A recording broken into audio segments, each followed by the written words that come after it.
dari boleh menguatkan setiap kami di dalam kami melayani Tuhan, berkati hamba-Mu yang nanti akan menyampaikan materi ini, berkati pula Pak Daniel sebagai penerjemah dan mediator bagi kami di dalam kegiatan ini. Kami serahkan waktu ini dari awal, pertengahan sampai akhirnya hanya di dalam kuasa dan nama Tuhan Yesus Kristus. Haleluya. Amin. Terima kasih. Amin. Terima kasih. Brother, time is yours. Your mic still mute. Still muted, man. It is too late. I am sleepy. Maaf. It is good to see everybody again. Sangat senang bisa bertemu dengan Bapak Ibu semua pada pagi atau malam hari ini dari Amerika. Let me share my screen. Mhm. Yeah, good. Ya, Everybody can see it? semua bisa lihat Bapak Ibu ya, PowerPoint-nya. Bisa. Oke, yes. Okay, good. All right. So today we will go over family counseling and just family stuff in general. Jadi pada hari ini kita akan bicara tentang konseling keluarga secara umum. So let's get started. And today's lesson, maybe around the same time, but I did want to give you guys more Q&A time as well, because I enjoy our conversations afterwards. Jadi Bapak Ibu pada pagi hari ini agak berbeda. Kita akan fokus tentang pertanyaan. Ya kalau Bapak Ibu boleh bertanya, akan fokus ke situ daripada pengajaran seperti minggu lalu. Jadi banyak waktu akan diluangkan untuk sesi tanya jawab. Okay. So can I have somebody please read Proverbs 1:8? Ya. Coba salah satu bisa baca Amsal pasal 1 ayat 8 dalam bahasa Indonesia. Dipersilahkan.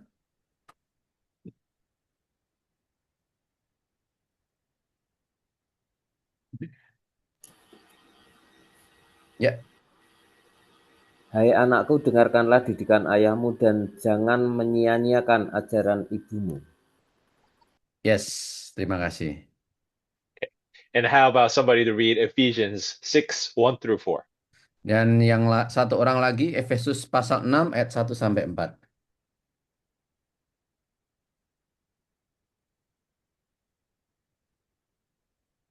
Ada yang mau bersedia membaca bagi kita semua? Efesus pasal 6 ayat 1 sampai 4.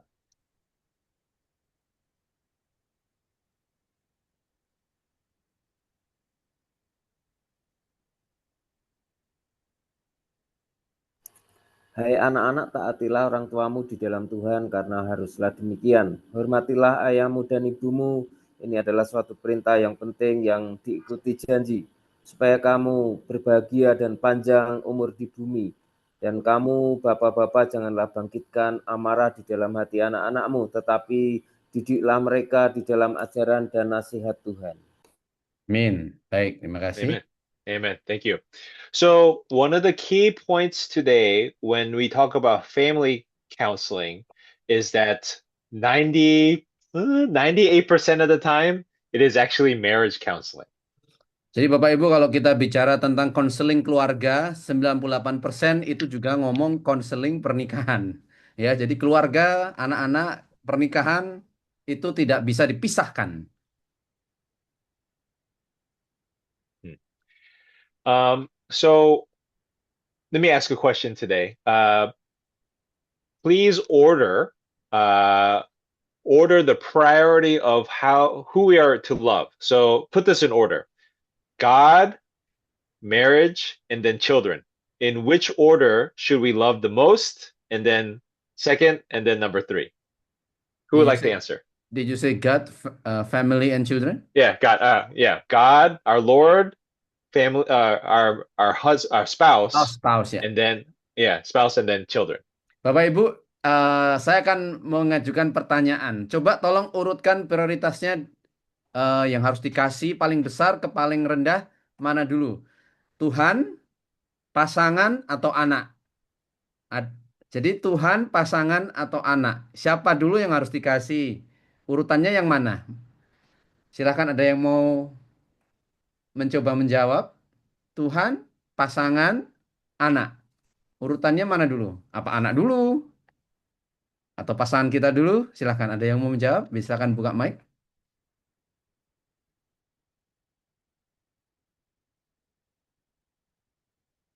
Don't be shy. It's okay to Jangan have the malu. wrong answer. Ya, Bu Sarah dan Pak Saryanto. Bu Sarah dulu, lalu Pak Saryanto. Halo, kalau saya Tuhan dulu, pasangan baru anak. Sister Sarah said God, spouse, and then children. Okay. Ya, Pak Saryanto. Anybody else want to? Okay. Anybody else want to give a different answer, or do you agree? Anda setuju atau tidak setuju? Ya, saya setuju, Pak. Yes, I agree. You agree? Okay. Well, good. Correct. It is the Lord, your spouse, and then children. Ya, And benar the ya. reason, Please, brother. the reason for that is because you cannot raise up good children with a unhealthy marriage. Ya, jadi sudah benar ya Bapak Ibu. Tuhan Allah, pasangan kita, lalu anak-anak kita. Karena kita tidak bisa mendidik anak-anak kita dengan baik kalau pernikahan kita berantakan. So, just as a general rule, we'll kind of talk about it later today, but as a general rule, whenever we are doing family counseling, the first thing to observe is the condition of the marriage. Jadi sebagai peraturan umum yang harus kita taati dan pahami, kalau kita mau bicara tentang konseling keluarga, anak-anak dan segala seluk-beluknya, maka harus lihat dulu konseling pernikahannya dulu, ya, pasangan suami istri dulu. Because the way that children learn is through their parents. Karena anak-anak itu belajar langsung dari orang tuanya. Because, let's go to our question for today. Just like how I asked about marriage, what is the purpose of marriage? Who would like to answer this question? What is the purpose of family? Masih ingat minggu lalu kita tanya apakah tujuan dari pernikahan, telos dari pernikahan. Minggu ini kita akan tanya, apakah tujuan dari keluarga? Ada yang mau jawab?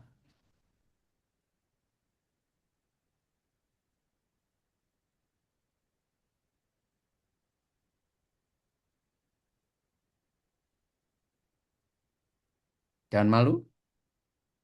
What is the purpose of family? Apa tujuan dari keluarga? Ya, Pak Saryanto? Ya, tujuan dari keluarga adalah pertama, kalau tadi prioritasnya Tuhan berarti memuliakan Tuhan, dan yang kedua membangun persekutuan kasih, dan yang ketiga seperti pertemuan pertama itu adalah melahirkan dan membentuk generasi yang takut akan Tuhan. Itu, Pak. Yes. Terima kasih. So, because we have agreed that the order must be God at the above in the Yep. order. So the purpose of the family is to glorify the Lord, and secondly to teach to produce a generations, and also generation which also love the Lord as well. Excellent answer, brother. Very good, very Sangat good. bagus, Pak Saryanto. Yeah. That's correct, and that is the answer. What I wrote was the telos, the goal of family, is to raise up future brothers and sisters in Christ. Ya, jadi benar sekali.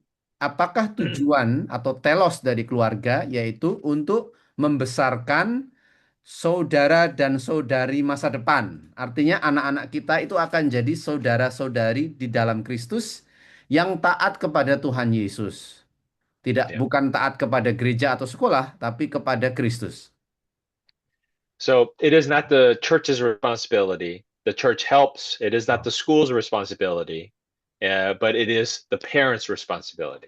Nah, ini adalah tanggung jawab dari keluarga. Sekali lagi tujuan dari keluarga adalah untuk membesarkan, mendidik orang-orang yang pada nanti di masa depan akan taat kepada Kristus. Itu adalah pekerjaan keluarga. Gereja membantu sedikit, keluarga juga bukan.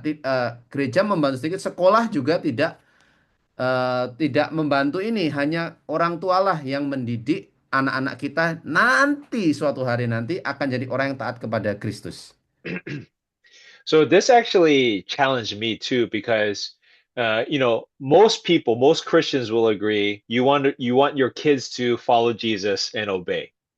Ini penting sekali karena biasanya orang Kristen setuju. Oh ya, kita membesarkan anak kita supaya taat kepada Yesus dan menjadi pengikut Yesus. But the challenge for me, especially as a Korean, an Asian person, is that our goal is to raise up our children to be our equal. Tapi permasalahannya dari orang-orang Asia, terutama saya orang Korea, adalah kita biasanya membesarkan anak kita untuk menjadi sama seperti kita. Yeah, so that's a challenge for me because we know they will always be our children, but in the eyes of God, the goal is that I hope my child will be somebody that I can worship with, enjoy God, serve God together with as an equal brother and sister. Jadi memang kita punya kerinduan agar anak-anak kita itu bertumbuh besar ya. Tetapi sebetulnya maksudnya adalah supaya saya dan anak saya itu sama dalam komitmennya kepada Tuhan Yesus, sama dalam penyembahannya kepada Tuhan Yesus, sama dalam hal meluangkan waktu untuk Tuhan Yesus. Itu kerinduan saya dan tantangan saya. Good. So can I have somebody read Deuteronomy 6 through 7? Ada satu orang bisa baca Ulangan pasal 6 ayat 6 sampai 7.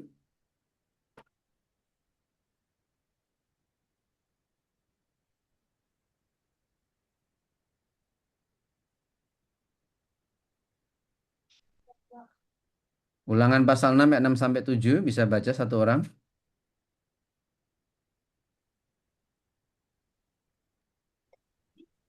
Ulangan pasal 6 ayat 6 sampai 7 begini firman Tuhan, apa yang kuperintahkan kepadamu pada hari ini haruslah engkau perhatikan. Haruslah engkau mengajarkannya berulang-ulang kepada anak-anakmu dan membicarakannya apabila engkau duduk di rumahmu, apabila engkau sedang dalam perjalanan, apabila engkau berbaring dan apabila engkau bangun. Ya, terima kasih Mbak Novi. Good. And then Ephesians 6:4. Satu lagi Efesus pasal 6 ayat 4.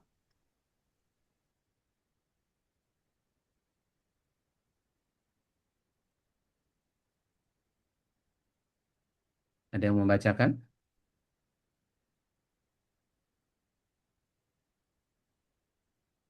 Efesus 6 ayat 4.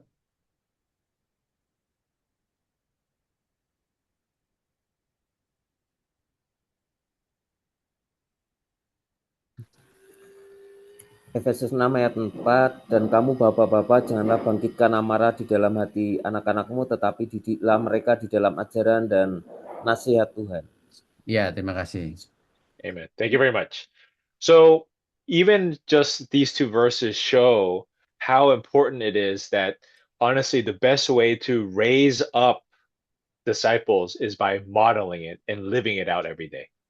Jadi kita bisa tahu dari dua ayat ini bahwa cara terbaik untuk memuridkan adalah untuk memberi contoh dan menghidupinya setiap hari. So the reason why that's so important is because family as a whole, our goal is to raise up disciples, but the way that God does that, our Lord does that, is every single person in the family reveals something about God. Jadi tujuan dari keluarga adalah untuk menciptakan pemuritan ya, murid-murid yang dimuridkan. Tetapi cara Tuhan melakukannya adalah agar masing-masing dari anggota keluarga itu menunjukkan siapa Tuhan itu atau berjumpa dengan Tuhan, menyatakan siapakah Tuhan itu dalam hidup mereka.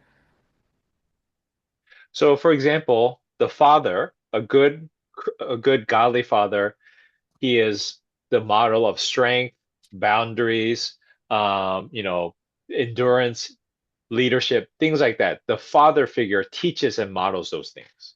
Contoh, maksudnya tadi menyatakan siapa Tuhan itu yang pertama ayah ya, yang father figure yaitu dia menjadi contoh seseorang yang tegas. Seseorang yang memiliki batasan-batasan, boundaries yang jelas, yang memiliki kepemimpinan seperti itu.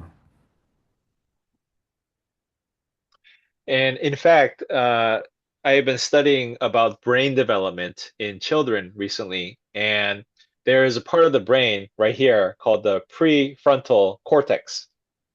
Jadi saya sudah baru belajar tentang pertumbuhan otak pada anak-anak. Nah, Bapak Ibu kalau menepuk dahinya itu ada bagian otak yang namanya bagian korteks otak depan atau prefrontal cortex. That is the last part of your brain that develops fully. Itu bagian ini Bapak Ibu, otak kita adalah bagian depan prefrontal cortex itu adalah otak yang paling terakhir menjadi dewasa ya. Yang lain itu sudah dewasa. Nah, yang ini masih paling belakang ini menjadi dewasanya. And the prefrontal cortex is what controls your ability to have a time schedule, to actually be motivated, to actually make good decisions, things like that. Jadi bagian otak depan di dahi kita yang paling lambat itu jadi dewasa, masih bertumbuh terus itu adalah bagian otak yang misalnya mengatur jadwal ya, membuat keputusan itu ada di bagian sini, depan sini, dahi kita. So if you know anybody who is lazy, it is because their prefrontal cortex has not developed yet. Kalau Bapak Ibu tahu orang yang pemalas, kemungkinan besar bagian depan otaknya itu belum matang, dewasa ya. Yeah. However, science has shown us that father figures, when they do their job correctly, by disciplining their children, encouraging children and so forth, it speeds up the development of the prefrontal cortex. Nah, Bapak Ibu, ilmu pengetahuan sudah memberikan kita sumbangsih pengetahuan bahwa kalau seorang ayah itu rajin mendisiplin anaknya, memberi contoh anaknya, itu akan mempercepat pertumbuhan prefrontal cortex di bagian depan otak ini ya, untuk bertumbuh lebih cepat pada anak-anak kita. So this is why father figures are extremely important for the son, but more to the daughter. Bapak Ibu, itulah kenapa peran ayah ini sangat penting bagi seorang anak laki-laki, tetapi lebih penting lagi bagi siapa? Anak perempuan. So obviously, sometimes children do not have their fathers for whatever reason. Dan Bapak Ibu tahu kadang di dunia ini ada anak-anak yang tidak memiliki sosok ayah. So this is why, as a church, we should always try to develop up men and future leaders who are meant to teach and to guide younger men. Itulah sebabnya di gereja kita harus melatih laki-laki untuk menjadi calon bapak. Kenapa? Karena dia akan menjadi penentu pertumbuhan anaknya. Mm-hmm. Mm-hmm. So that's why in Timothy, Paul says to older men are to teach younger men, and then older women are to teach younger women. Itulah kenapa Paulus bicara kepada Timotius, hei bapak-bapak, ajarlah anak-anak lelaki muda, ya kan? Lalu kepada ibu-ibu untuk mengajari anak-anak wanita muda. Yeah. So going on to mother figures, good mothers nurture, they love, they sacrifice many things that moms offer as well. Jadi sementara peran seorang ibu itu membesarkan, mereka tahan uji terhadap segala macam hal yang terjadi di rumah, mereka mengasihi, mereka berkorban dan memberikan perlindungan. And then even your siblings show and remind us that we are all adopted into the family of God. Nah, bahkan saudara-saudara, misalnya anaknya punya saudara, itu menunjukkan harus saling melayani satu dengan yang lain, mengingatkan bahwa mereka semua adalah ciptaan Tuhan, terutama menurut gambar dan rupa Allah. And so you can see, like, even just in these three roles, it all points back to God. God showing us strength, showing us boundaries, caring for us, nurturing us, adopting us into a spiritual family, on and on. Every family member reflects God's way to us. Jadi kita tahu setiap anggota dari keluarga memiliki perannya yang berbeda-beda dan menunjukkan karakternya Tuhan Allah. Ada yang memberikan batasan, ayah memberikan batasan, hanya sampai di sini, nggak boleh lebih dari itu ya. Seorang ibu memberikan pengasuhan, dan saudara-saudari anak-anak itu saling melayani dan mengasihi. So here in America, I'm not sure if you in Indonesia have this problem, but here in America, we have a lot of homosexuals and a lot of transgender people. Kalau di Amerika, saya nggak tahu di Indonesia, di Amerika itu sekarang banyak orang-orang homoseks, laki-laki suka laki-laki, perempuan suka perempuan, dan transgender ya, yang mengubah gendernya dari laki-laki ke perempuan dan sebaliknya. Do you have kind of similar problem, brother? Yeah, but kind of hiding. Hiding? Okay, okay. America, we don't hide anymore. Kalau di Amerika mereka apa jelas-jelas ya, tidak malu lagi. Yeah. Kalau di Indonesia mereka masih takut ya. So, but even this shows us why it's important for us to not change our sex or live out the sex that God has given to us. Ini menunjukkan betapa pentingnya kita tidak mengubah kelamin kita gitu ya, gender kita, mohon maaf, atau kita eh, mengubah figur ayah diganti dengan figur ibu, itu mengacaukan desain Tuhan. Yeah. All right. So let's go on to next one. So again, with family stuff, there's so many different scenarios. Jadi untuk keluarga itu banyak sekali cerita atau skenario atau kasus-kasus yang berbeda-beda. Banyak sekali kasus dalam keluarga. And so that's why it's important to simplify by just pointing to the simple biblical principles of family. Jadi karena itu perlu untuk menyederhanakan apa arti Alkitabiah tentang keluarga. So this is why I often recommend families to have a vision statement. Itulah sebabnya saya sangat merekomendasikan setiap keluarga untuk memiliki visi dan misi.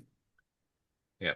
So even right now for my children, it is very hard because I have to say no to many different things. Contohnya bagi saya, untuk anak-anak saya sangat susah ya, karena saya harus bilang nggak boleh untuk banyak hal kepada anak-anak saya. Nggak boleh ini, nggak boleh itu, seperti itu. Yeah. No running, don't be loud, don't hit your sister, Ya. many things. Ya, jangan lari, jangan mukuli adik perempuanmu, jangan lompat-lompat. Banyak sekali ya. Peran ayah ngelarang ini, ngelarang itu.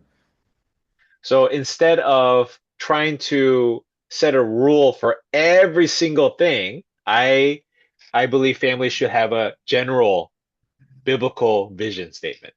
Jadi daripada kita melarang dari satu hal ke hal yang lain, saya percaya sebuah keluarga itu harus memiliki peraturan yang umum secara Alkitabiah.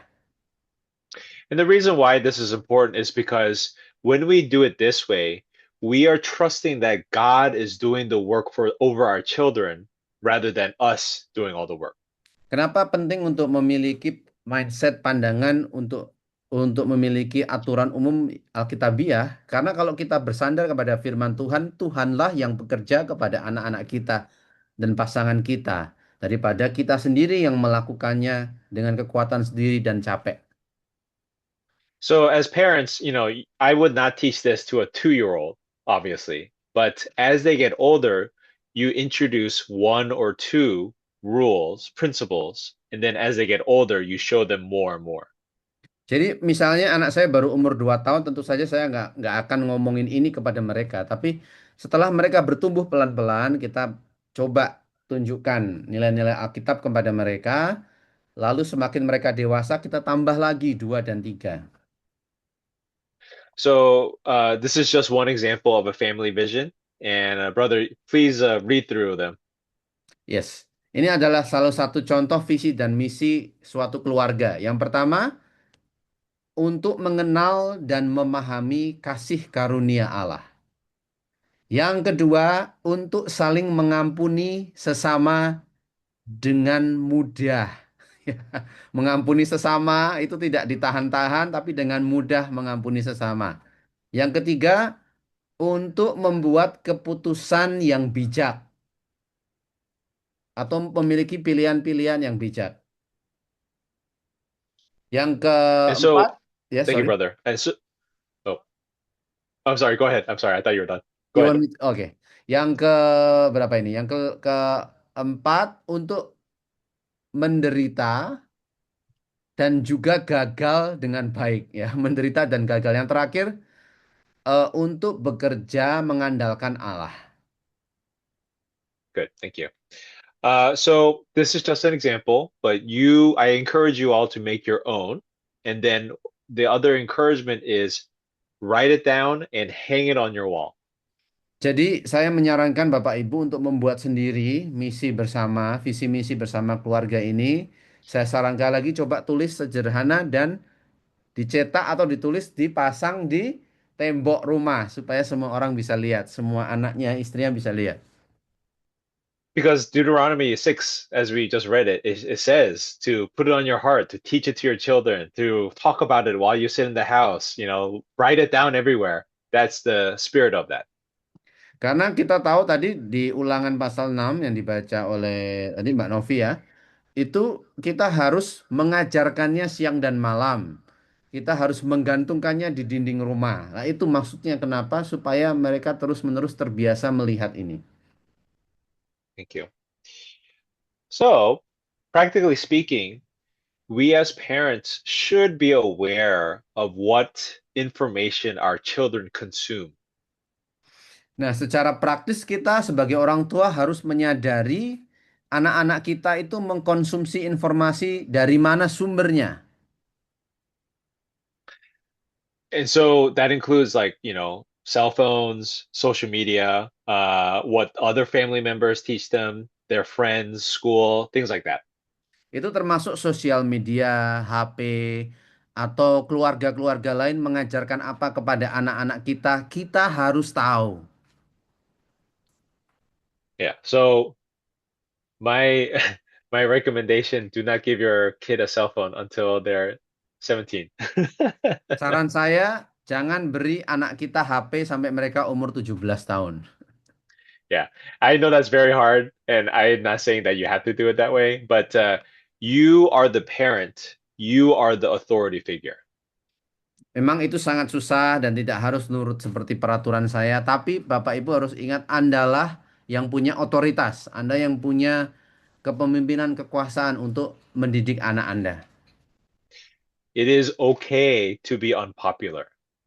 Bapak Ibu, tidak masalah kita tidak disukai oleh anak-anak kita. Bapak Ibu ini tidak zaman dulu deh kayak orang payah gitu. Kita harus siap menerima penolakan anak kita ketika kita menguatkan, menegaskan peraturan di rumah. Yeah, because Jesus, our Lord, was unpopular too. Karena Tuhan Yesus juga tidak populer toh, ditolak toh, padahal dia Tuhan ditolak dan disalib. Yeah, and the reason why I'm so serious about it is because the condition of your child's soul is at stake. Kenapa saya sangat tegas dalam hal ini? Karena jiwa anak kita itu ada dalam resiko yang berbahaya kalau kita tidak terus-menerus tegas. And so we're going to talk about it a little bit later, but this doesn't mean that you have to be with your child 24/7. Kita akan bicara lebih lagi nanti, tapi bukan berarti kita harus bersama anak kita 24 jam, 7 hari seminggu, enggak. But depending on their age, we do it differently, and we're going to talk about that later. Dan tergantung sama usia mereka, kita nanti akan melakukannya berbeda. Kita akan bicara nanti. Okay, good. So our second point today is that modeling is much more effective than just talking. Nah, Bapak Ibu, yang kedua, modeling atau mencontohkan dalam kehidupan sehari-hari jauh lebih baik daripada cuman mengajarkan atau keluar dari mulut kita, misalnya kita marah-marah. And so practically speaking, what it means to be an effective model, number one is you have to be with your child.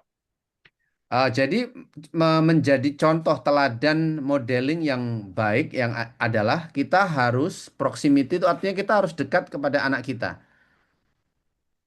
This is why I love the Asian culture, because we are very good at being a family. Itulah kenapa saya sangat senang budaya Asia, karena kita sangat senang dekat sama anak-anak kita. But as they get older, we have to be more intentional to spend good quality time with our children. Dan ketika mereka itu mulai dewasa, kita harus secara sengaja meluangkan waktu untuk dekat ngobrol dengan mereka. So that means have a relationship, a clear understanding. I am your mother, I am your father, I am not your friend. Artinya Bapak Ibu harus memiliki clarity, poin kedua, ketegasan. Aku adalah ayahmu, aku adalah ibumu, dan aku bukan temanmu yang selalu menyenangkanmu. And this is why that vision statement is so important too, because as you talk with your child about their behavior, you can show them like the reason why I am doing this, the reason why I'm taking away your cell phone is because I want you to love the Lord and to follow him. Itulah pentingnya Bapak Ibu kenapa saya menegaskan perlunya visi misi keluarga. Jadi kalau kita sudah gantungkan visi misi keluarga itu di rumah misalnya, kita selalu bisa kembali ke situ. Inilah alasan kenapa ayah, papi, bapak ngambil HP-mu. Karena saya ingin agar kamu punya waktu untuk Tuhan, nggak cuman main HP saja. Yeah, so that's why when you are in relationship with your child and you have a very clear vision statement and you're modeling it, it works very well together. Itulah kenapa kalau Bapak Ibu punya visi misi keluarga dan Anda jelas perannya sebagai ayah dan ibu, itu akan membuat teladan atau model mencontohkan dengan sangat efektif dan dengan sangat kuat. So this next point is a little bit more for younger children, but consistency and structure is very, very important in the early ages of children. Nah, Bapak Ibu, yang poin ketiga adalah konsistensi atau struktur, yaitu ada terus-menerus ya. Ini kebiasaan terus-menerus atau terstruktur ini sangat penting bagi anak-anak ketika mereka dalam masa-masa awal pertumbuhan. And so again, what you expect to see in your children, you must model it for them.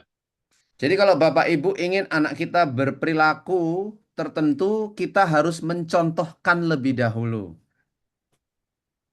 So when my wife and I adopted our children and we brought them home, we discovered that they do not share at all. Do not share. Oh, share. Yeah, share stuff. toys or share Oh, yeah. anything. Yeah, they don't share anything. Ya. Jadi Bapak Ibu, ketika saya mengadopsi dua anak ya, Pak Terry ini, dan membawa mereka ke rumah, kita menyadari bahwa dua anak ini tidak pernah yang namanya saling meminjam ya. Saya punya mainan, ya ini punya saya, nggak akan saya pinjamkan gitu, seperti itu. So my wife and I, we literally had to show them how to share. Oh, can I borrow your cell phone? Yes, thank you very much. And we literally had to model it for them. Itulah sebabnya saya dan istri saya benar-benar sungguhan ya, secara literal, artinya benar-benar sengaja menunjukkan inilah caranya meminjam berbagi. Oh, bolehkah aku pinjam HP-mu? Nah, ini caranya kalau kamu mau pinjam. Gitu, seperti itu. It seems kind of silly, but at a younger age, especially, children don't know what it means to be nice to somebody. Ini kelihatannya terdengar sepele Bapak Ibu, tapi sebetulnya anak-anak muda, anak-anak masih dalam awal pertumbuhan itu mereka tidak paham apa tujuan saya harus sopan kepada orang lain, apa tujuan saya harus berbagi, meminjamkan atau memberi coklat saya ke saudara saya. Mereka nggak tahu, belum tahu ini bagus atau enggak. Yeah. Which goes to our next point. Yang kemudian berhubungan dengan poin yang ketiga. The way that let me start over. The goal of discipling somebody is to teach them everything that Jesus has taught us to observe. Jadi tujuan dari pemuritan adalah untuk mengajarkan anak-anak kita melakukan apa yang Tuhan Yesus sudah ajarkan.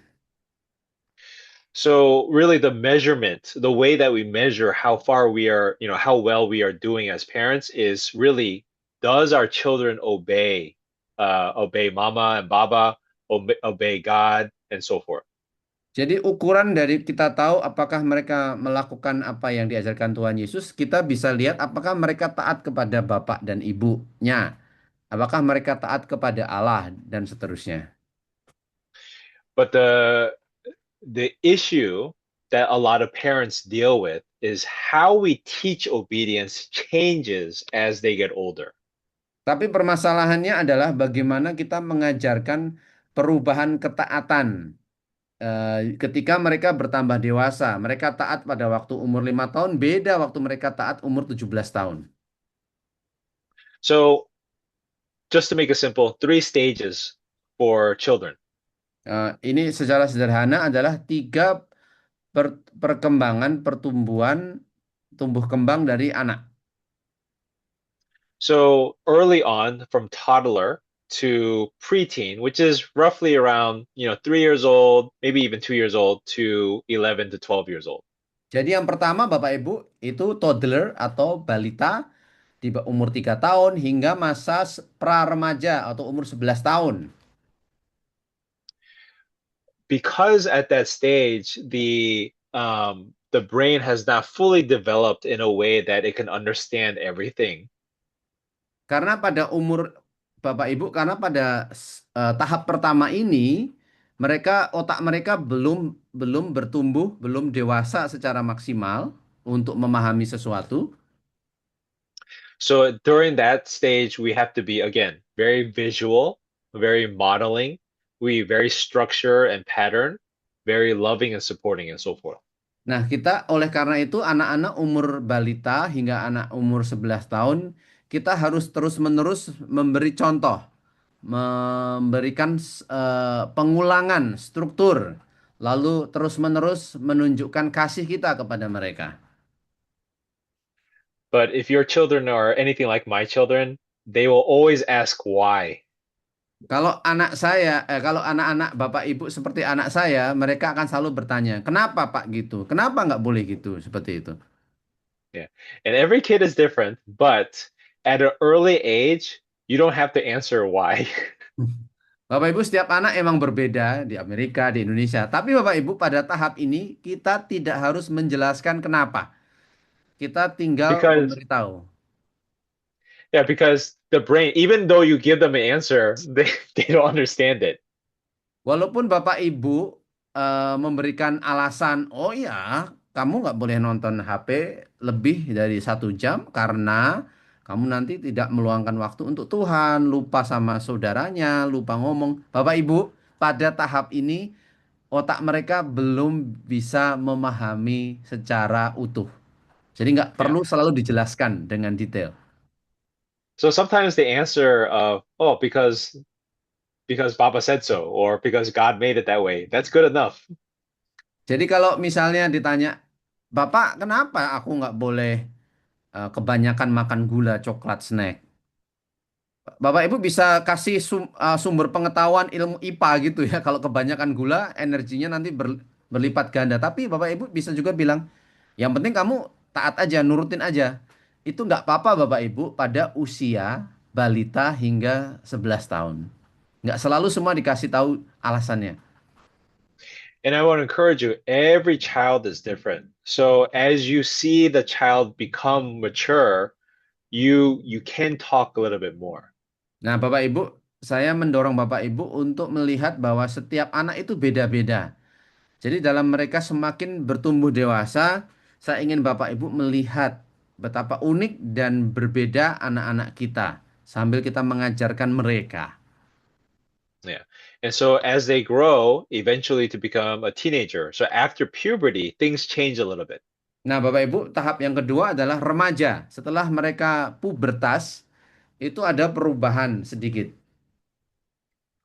This is very hard for Asian people, hard for Korean people, because even though they're teenagers, we still look at them as our children. Bapak Ibu, ini sangat susah bagi orang Asia, saya orang Korea dan kita orang Asia, Karena kita walaupun mereka udah remaja 12 tahun ke atas, kita seperti ingin memperlakukan mereka seperti balita dan praremaja. So the teenage years, they are kind of an adult, but still a child as well. They're still developing. Eh, Remaja itu adalah masa di mana mereka sepertinya dewasa, tapi mereka seperti belum belum matang menuju dewasa. So at this stage, our parenting style changes by giving more choice and more freedom to our teenager. Nah, Bapak Ibu, pada masa remaja kita memberikan kesempatan mereka untuk memilih dan kesempatan mereka untuk gagal. Because our goal in this stage is to allow them to learn when you choose a poor decision, you suffer the consequence. Karena pada masa ke tahap kedua remaja ini Bapak Ibu, kita mengajarkan mereka untuk belajar memilih. Dan ketika memilih pilihan yang salah, mereka harus menanggung akibatnya. And the goal of that is obedience, is to show them and teach them, see, this is what happens when you make a poor decision, you disobey God, you suffer consequences. God's way is the better way. Nah, pada masa remaja ini Bapak Ibu kita memberikan mereka pilihan. Ini yang terjadi nih. Ketika kamu itu milih melakukan hal ini, ada akibatnya. Dan tunjukkan inilah pilihan yang lebih baik yaitu taat kepada Tuhan. So again, every child is different. So you as the parent know your child the best and you have to work with them. Jadi Bapak Ibu sekali lagi setiap anak berbeda. Andalah orang tua yang mengerti keadaan anak Anda. Jadi sekali lagi parenting teknik pengasuhan anaknya berbeda dari balita, praremaja ke remaja ini. Yeah. So if your teenager has a really, really dumb idea, it's okay to say no. Jadi walaupun kita memberikan contoh Bapak Ibu, tapi kalau anak kita pada usia remaja misalnya ingin melakukan sesuatu yang benar-benar bodoh, nah kita juga bisa boleh bilang tegas, nggak boleh. Ya itu bisa juga. Kalau benar-benar jelas-jelas melanggar ya tindakan mereka atau permintaan mereka. But that's where it's important for us to take initiative and we give opportunities for our teenagers to make a decision. Tapi penting Bapak Ibu di masa remaja adalah untuk memberikan mereka ruang untuk membuat keputusan. Menunjukkan mereka pilihan-pilihan dan apa keputusan yang mereka ambil. Yeah. Generally, when we give our children something to do, when we give them direction or something to learn, they stay out of trouble less. Biasanya kalau kita memberikan mereka arahan untuk belajar, untuk melakukan sesuatu dengan pilihan-pilihan yang benar, biasanya mereka akan terhindar dari berbagai masalah. And that's why, again, the relationship between parent and kid is so important. Be with your children. Oleh karena itu Bapak Ibu sekali lagi hubungan kita dengan anak kita sangat penting. Kita harus dekat dengan anak kita. Kita tidak boleh sering-sering jauh dari anak kita. Even when your teenager is annoying, you still have to be with your teenager. Walaupun anak remaja kita sangat menjengkelkan nantinya atau sedang kita mengalaminya, kita tidak boleh jauh dari anak kita. So eventually, when they become an adult, maybe around age 17, 16, 18, Jadi ketika mereka mulai masuk ke dewasa muda, umur 17, 18, 19, this is when you go into a coaching season of your life. disinilah kita masuk ke dalam musim untuk melatih mereka. This is when you start to let go a lot more. Disinilah kita mulai pelan-pelan melepaskan mereka pelan-pelan. So again, every kid is different, but at this point, now because they are adults, they must suffer the consequences and fix their own problem. Nah, setiap anak itu berbeda Bapak Ibu, tapi di tahap dewasa ini, dewasa muda hingga dewasa, Bapak Ibu harus, Bapak Ibu harus membiarkan mereka menanggung akibat dari perbuatan mereka. Tidak boleh kita Yeah. menolong mereka terus. Yeah. Again, every kid is different, but now we're showing them, we're reminding them, what did we teach you as you were growing up? And how does this help you make a better decision today? Tapi sekali lagi tiap anak itu berbeda, Bapak Ibu. Kita harus mengingatkan mereka, inilah pilihan yang engkau buat. Kita mengajarkan mereka ini yang engkau pilih. Dan kita mengajarkan mereka buat keputusan dan membiarkan mereka, Bapak Ibu, apa? Menanggung akibat keputusan itu. Yeah. So the problem is generally most parenting styles stay in the first stage, and then Nah, that's why they are miserable in the teenager stage. nah Bapak Ibu, permasalahan dari orang tua adalah kita itu tetap berusaha untuk di level pertama, yaitu masa balita dan praremaja. Padahal anak kita sudah remaja dan dewasa muda. Kita seperti mengkontrol, memaksa mereka dengan teknik pada waktu mereka balita. And so that's why we have to go back to our original point of how the telos is to create disciples. So that means our children first belong to God. Nah, Bapak Ibu, itulah sebabnya kita kembali kepada telos atau tujuan dari keluarga, yaitu mereka menjadi murid, murid yang taat kepada Kristus. Yeah, it is not easy, but we have to do it. You Ya, can Bapak do Ibu, it. ini tidak mudah, tapi kita harus melakukannya dan Anda bisa melakukannya. Amin. Let us talk about discipline. Sekarang Bapak Ibu kita bicara tentang disiplin. So please don't be shy. Maybe raise your hand or respond with the respond like this. Who here spanks their children or thinks spanking is okay? Bapak Ibu, Anda bisa nggak usah malu, coba Bapak Ibu bisa ada tombol reaksi itu ya. Misalnya saya di bawah itu ada tombol ini. Nah, siapa di sini yang setuju bahwa memukul anak itu bagus atau pernah memukul anak? Silakan Anda kasih reaksi. Use the reaction and show. Ada? Oke, satu, dua. Yang lain nggak mukul ya? Oh ya, tiga, empat. It's Ya, okay, I won't tell anybody. ya, ya. There are about 4 and 5. Ah, it's Yeah, keep coming now. 6, 7. Ya, 6, 7 setuju bahwa perlu untuk memukul, memukul dalam artian ini ya, Okay. misalnya pantatnya gitu seperti itu. Oke, ya, Yeah. keep Good. coming. Very good. Yeah. This is why I love Asian culture too. Itulah sebabnya saya sangat senang ke budaya Asia ya. There is one person who say no. One person, yeah, no. Okay, that's fine too. So, regardless of whether you approve of spanking or not, Jadi Bapak Ibu, entah apa Bapak Ibu ini setuju memukul anak itu perlu atau tidak, the purpose of discipline is really about redirection. apakah Bapak Ibu setuju memukul anak itu penting atau tidak? Tujuan dari disiplin adalah mengarahkan mereka berbalik dari suatu Yeah, arah yang salah, redirection ya. yeah. Because we're teaching our kids obedience, so we have to, if they do something wrong, we are redirecting them to the proper behavior.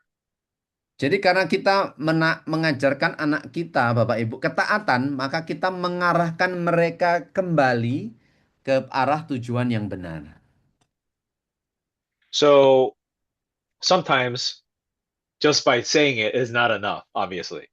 Nah, kadang Bapak Ibu mengarahkan ke jalan yang benar itu tidak cukup dengan ngomong saja. I wish my children listened to me the first time. Saya harap anak saya dengarkan omongan saya ketika saya ngomong peraturan ini pertama kali. Oh, seandainya. Nggak bisa gitu Bapak Ibu ya kadang. So let's read Proverbs 13:24. Can I have somebody please read that? Bapak Ibu, satu orang bisa baca Amsal 13 ayat 24.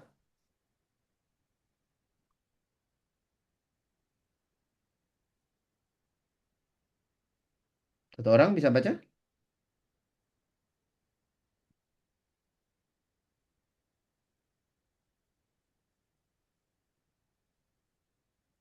Amsal 13 ayat 24, tolong satu orang.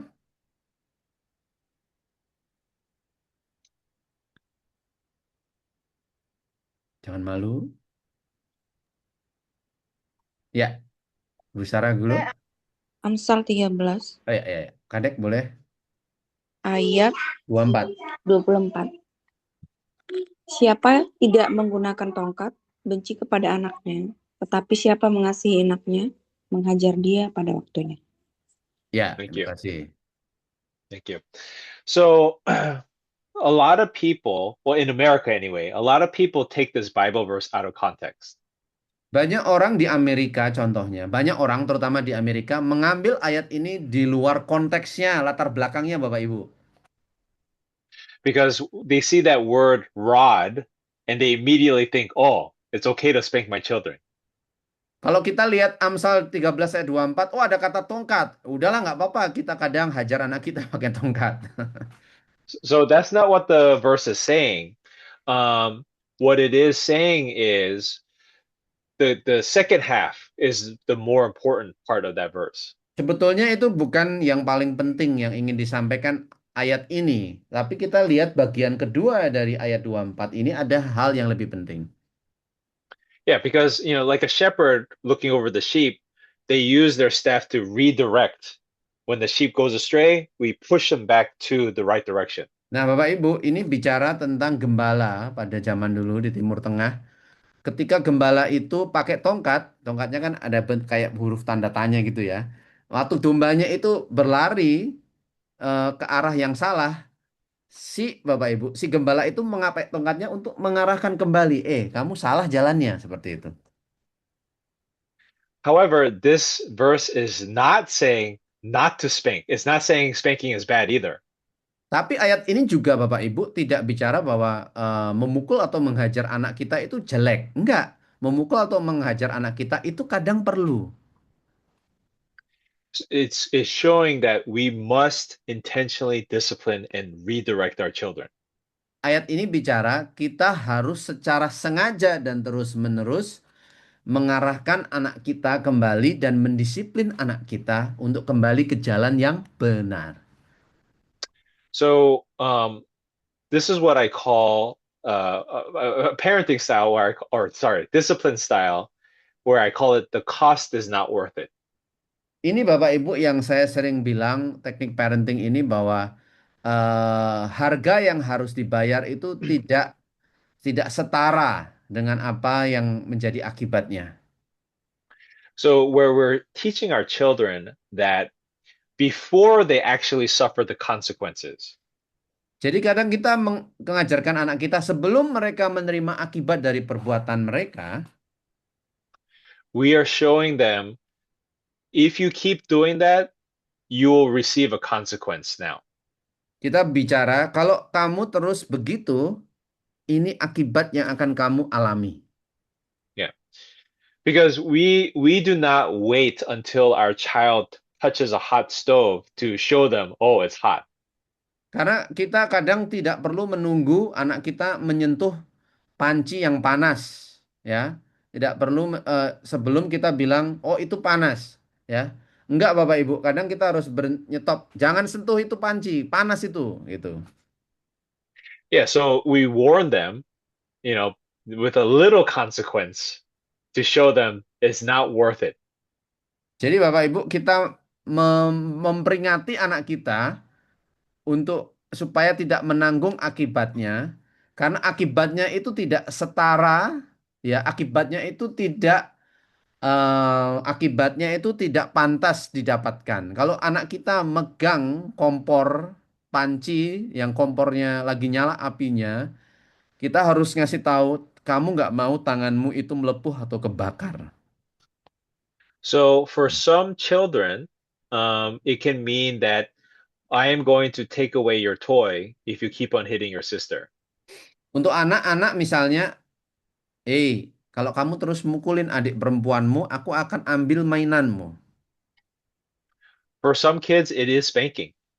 Untuk anak lain mungkin kita harus apa namanya memukul ya pakai tangan. But the key is showing them this is not worth the cost. Jadi intinya adalah Bapak Ibu, akibat dari perbuatanmu itu tidak mau kamu alami. And so we're teaching them, oh, if I keep doing this, this is what happens. I don't like this, so maybe I will probably stop doing it. Jadi kita mengajarkan mereka, kalau aku terus begini, aku akan kehilangan mainanku. Ya sudah, aku stop mukulin adik perempuanku. Jadi kita harus tunjukkan mereka akibat. Dan kita harus menunjukkan pada mereka, kamu nggak mau terima akibat ini. Jangan sampai kamu terima akibatnya ini. And my encouragement is whenever we discipline our children, always use it as a teaching opportunity. Bapak Ibu, saya mendorong kita semua waktu kita mendisiplin anak kita, selalu gunakan disiplin itu untuk mengajarkan sesuatu, mengajarkan akibat misalnya. And so I need to be reminded myself that before I spank my children, I need to cool down. Dan sebagai contoh, sebelum saya terus harus mengingatkan diri sendiri bahwa sebelum saya memukul anak saya harus tenang dulu. Memukulnya nggak sambil marah atau lepas kendali ya. Berapi-api ingin memukul anak kita, enggak. Karena kita ngajar kan. So after I cool down, before I spank my child, I teach them, do you know why you're getting spanking? Do you believe that Baba still loves you? Etc. We're trying to teach them like, because you did this, you're getting spanking. Next time, you need to do this instead. And we're teaching them during the discipline. Jadi Bapak Ibu, sebelum saya kalau perlu memukul misalnya pantat anak saya pastikan saya nggak marah. Saya pastikan saya tidak lepas kontrol. Karena saya mengajar, tidak menghukum. Waktu saya melakukannya, saya akan tanya, kamu tahu nggak kenapa ayah tadi mukul kamu? Kamu tahu nggak kalau ayah itu tetap sayang sama kamu? Kita nggak bisa ngomong gitu sambil marah Bapak Ibu ya. Kita harus pastikan dulu kita tenang, baru kita mendisiplin dan menjelaskan. Kita nggak bisa menjelaskan dengan amarah yang berapi-api. And if we do that correctly, what I've noticed is that kids really care about approval of parents. Ketika kita melakukannya dengan benar, saya melihat bahwa sebetulnya anak-anak itu sangat-sangat memperhatikan persetujuan ya, seperti memperhatikan, asal asal ayah saya setuju melakukan ini atau asal ayah saya senang dengan ini, anak-anak kita tuh peduli dengan apa yang disenangi oleh kita sebagai orang tua. And so this is why it's very important to remind them, no, we still love you. We love you very much. Oleh karena itu kita harus terus mengingatkan mereka, Bapak Ibu sayang sama kamu. Bapak Ibu melakukannya karena sayang sama kamu. Oleh karena itu kita tidak boleh melakukannya dengan kepala yang darah tinggi misalnya seperti itu ya. Because it reminds us with our relationship with God. Because when we sin, we feel guilty. And sometimes we try to, run away from God more because we feel guilty. But then when we are reminded, no, our Lord has forgiven us, we go back to the Lord. Karena sama seperti hubungan kita dengan Tuhan kita. Waktu kita berbuat dosa, kita merasa bersalah. Dan kita mau sembunyi, kita mau lari. Tapi kita diingatkan akan kebenaran bahwa Allah kita itu Allah yang baik. Sudah mengampuni kita. Jadi kita kembali. So our last point for today. Jadi poin terakhir untuk hari ini. Parenting is very hard. So give yourself grace. Bapak Ibu, parenting atau seni mendidik anak kita itu sangat-sangat susah. Karena itu Bapak Ibu stop menyalahkan diri sendiri. Kita juga harus tidak boleh sering menghukum diri sendiri ya. In fact, I forgot where I read this, but the quote said, "If we were perfect parents, then our children would not depend on Jesus." Saya ingat kutipan ini Bapak Ibu. Kalau kita adalah orang tua yang sempurna, anak-anak kita tidak akan percaya Yesus. Tidak akan menggantungkan hidupnya pada Yesus. Sekali lagi, kalau kita adalah orang-orang tua yang sempurna, maka mereka tidak akan bergantung pada Yesus, tapi bergantung pada kita yang sempurna. So that's why even as parents, we must ask our children for forgiveness sometimes. Oleh karena itu, sebagai orang tua, kadang kita harus minta maaf kepada anak kita, minta pengampunan dari anak kita. And, we admit that we made a mistake. Kadang kita harus mengakui kepada anak-anak kita bahwa kita melakukan kesalahan, bahwa kita menghukum dengan lepas kendali seperti itu. Because those are examples of how God forgives us and gives us mercy. Kenapa? Karena itu adalah contoh bagaimana Tuhan Allah itu mengampuni kita dan berbelas kasih kepada kita. Okay. Baik. Thank you very much. Please, I would love to answer any questions if you have any. Baik, terima kasih Bapak Ibu. Sekarang adalah sesi pertanyaan, silakan tanya. Boleh mengetik, boleh bicara langsung. Silakan.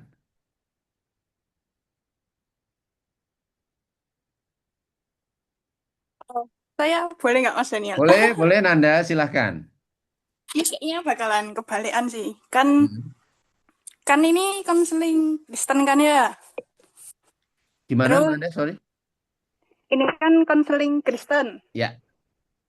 Tapi kalau dari sisi kelasnya psikologi sama konseling Kristen ternyata beda ya Mas. Gimana? Saya mau nanya, kalau yang ini kan tadi tentang parenting keluarga ya. Kalau misal anak menyalahkan orang tua tuh dari sudut pandang konseling Kristen tuh gimana gitu sih. Oke, baik. Terima kasih pertanyaannya Nanda. Ya. Itu aja? Iya. Ya. Agak terguncang sih, tapi nggak apa-apa. Maaf, gimana Nanda? Agak terguncang, cuman nggak apa-apa. Cuman nanya itu aja. Oke. Ya. So, I understand this as a Christian counseling or parenting Christian style. Yep. If I will take this in a reverse position, what do you think when children blame their parents through the perspective of Christian family parenting knowledge? So are you saying that kids are blaming their parents for being too Christian and too strict, you mean? Maksud Nanda, apakah seorang anak menyalahkan orang tua yang Kristen karena terlalu strict, terlalu tegas, terlalu kaku menurut ajaran kekristenan? Atau gimana Nanda? Oh, kalau mungkin karena saya baru ya, cuman kalau menurut ajaran Kristen, maksud saya boleh nggak sih kalau menyalahkan orang tua? Gitu sih. Maksudnya kayak, mungkin Mas Daniel bisa paham deh. Oke. Maksudnya nggak gitu aja. Ya. Because she's a new believer, is it okay for children to blame, because the misery that children experiencing because of parents' mistake, is it okay through the perspective of Christianity to blame their parents because of the mistakes? Good question. When we read through like Ephesians 6, it says, "Fathers, do not exasperate your children." And even third commandment, do not bow down to any idols, for your Lord visits the sins of the fathers to the third and fourth generation. The short answer is no. Kids should not blame their parents, because the Lord says to honor your parents and to obey them, for this is the first command with a promise. But we as parents, this is why the humility aspect, especially when children get older, the humility of parents is such a powerful message than anything else. Jadi secara Yeah. sorry, ya Go secara ahead. Go ahead. sederhana tidak benar kita menyalahkan orang tua kita, Nanda. Tetapi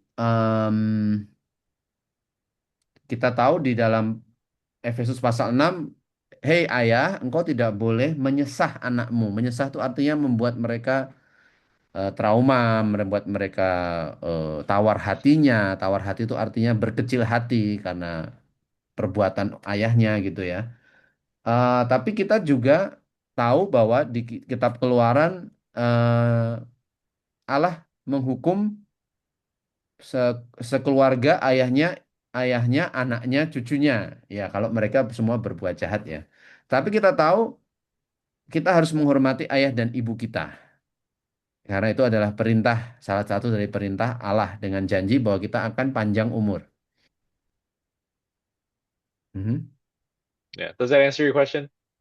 Semoga itu menjawab ya, Nanda. Probably it's because he's a new believer, and Yeah. that's the problem. And sister, what I would encourage you is, I know people who have been Christian for many years, and they feel guilty for not being a good parent. Nah, Nanda, saya tahu ada orang Kristen, ayah dan ibu ya, pasangan yang sudah cinta Yesus sungguh-sungguh jadi orang Kristen, tapi juga mereka tetap merasa bersalah. Kenapa? Karena mereka tidak menjadi orang tua yang baik. Jadi itu terjadi dimanapun. Right now, I am counseling a mother whose daughter recently got married in a homosexual marriage. Contohnya saya sedang mengkonseling seorang ibu yang anaknya sedang pernikahan gay marriage ya, pernikahan sesama jenis. And so the mother feels terrible, she feels like it's all her fault, and so forth. Jadi ibunya ini yang saya konselingin ini merasa ini semua salah saya tidak jadi ibu yang baik, makanya anak saya suka sama jenis dan menikah sesama jenis di Amerika ya. But one of the things I encouraged her is that humility can look like this: expressing to your children, hey, I apologize. I am still learning too. I am a sinner who needs a savior. And please give me patience and understanding because I am learning as well. Jadi karena itulah kerendah hatian orang tua sangat penting di sini. Jadi saya mendorong ibu ini untuk berkata kepada anaknya, aku ini juga orang berdosa, aku terus belajar, maafkan aku. Aku nggak sempurna, maafkan aku. Jadi bukan kadang, sering kita harus butuh kerendahan hati untuk minta maaf kepada anak kita. Karena kita juga butuh diselamatkan terus-menerus ya. And that's where we trust in the Lord too, because it is the Lord who will change their hearts. And the Lord, from my experience and observation, He allows our children to go through experiences to teach them and to appreciate our parents again. Itulah kenapa penting. Did you say can you say it again, brother? Sure. What I've observed is that when we trust the Lord and we let go and we allow our children to live, God allows our children to go through experiences to teach them and to give a new perspective of their parents. Itulah sebabnya kadang kita harus melepaskan anak kita untuk mengalami sebab dan akibat dari pilihannya. Dan disitulah Allah mengajarkan anak kita dan memberikan, karena ingat Bapak Ibu, parenting kekristenan itu kita perlu percaya bahwa Tuhan juga bekerja. Jadi Tuhanlah juga yang akan mendidik anak kita untuk melihat orang tua itu dengan sudut pandang kacamata yang baru. Okay? Ya. Okay. There's a next question this is typing from, ada pertanyaan ditulis.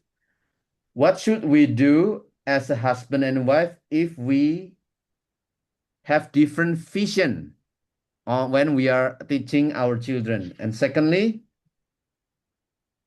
what can church doing to help parents who are overwhelmed when they are nurturing their children or educate their children? Yeah. Good questions. Yang bagus. For the first question, Sorry. there's different there's different layers because it depends on is the husband a believer or not. It depends on the wife is a believer or not. So I'll try to answer a general answer. 1 Peter 3 teaches women you must submit to your husbands, even if they're not believers. And so we try our best to, through our calm demeanor, peaceful demeanor, we win them over to the Lord. So in general, if a husband and wife have different vision, we must submit to the husband because that's the order of what God has designed. Now, it is difficult when the husband is not a believer. So again, you do what you can through your peace in Christ to win over your husband while taking care of your children as well too. Jadi ada pertanyaan dari Mas Carlos ini, dia tanya apa yang harus kita lakukan suami istri jika visinya berbeda. Jadi Pak Terry tadi bilang kalau suami dan istrinya ini bukan orang seiman ya, yang satu tidak percaya Kristus, yang satu percaya agama Allah lain gitu ya, seperti itu, maka kita tahu dari 1 Korintus pasal 3, bahkan sebagai istri kita harus taat kepada suami ya. Tetapi ketaatan istri dan kelemah lembutan itu dalam ketaatan yang akan memenangkan suami yang belum percaya itu. Nah, jadi kalau misalnya dalam suatu keluarga atau beda visi, saya secara umum aja ngomongnya ya Pak Terry ini, apakah karena yang satu tidak percaya, belum percaya, harus tunduk kepada suami dulu, karena suami yang sudah diberikan otoritas dari Allah sebagai pemimpin keluarga. Yeah, and again,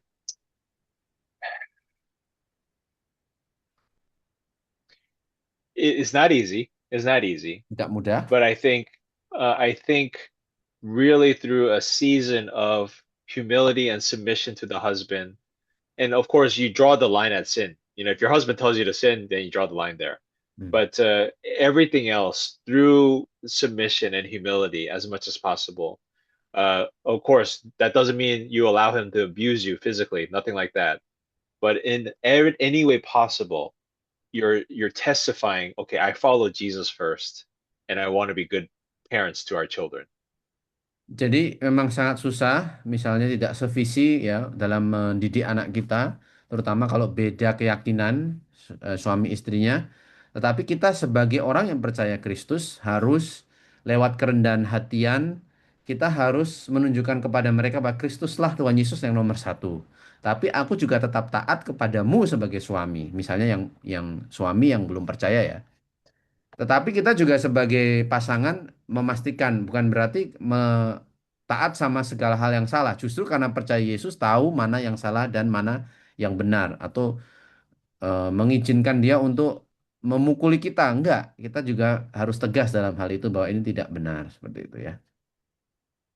Yeah, so for your second question, it's related because I believe the church body should do whatever they can to support wives, husbands, widows, things like that. The best way is, of course, through discipleship and modeling and community. And again, even for example, when my wife and I picked up our kids, the first month we came back, our church made food for us every day for 1 month because we couldn't do it. We were so overwhelmed. And so I believe the church should be aware of those needs and fill in those needs, letting scripture and the spirit dictate our love for one another rather than culture or anything like that. Ya, jadi pertanyaan kedua dari Mas Carlos, apakah gereja boleh menolong orang tua yang kewalahan dalam mendidik anak? Boleh ya. Saya percaya Pak Ter ini bilang bahwa kita sebagai gereja harus mengerti, harus menyadari ada permasalahan di keluarga. Sebagai contoh, waktu saya awal-awal mengadopsi 2 anak saya, Pak Terry bilang tadi karena prosesnya rumit, Ibu tahu gerejalah yang menyediakan makanan.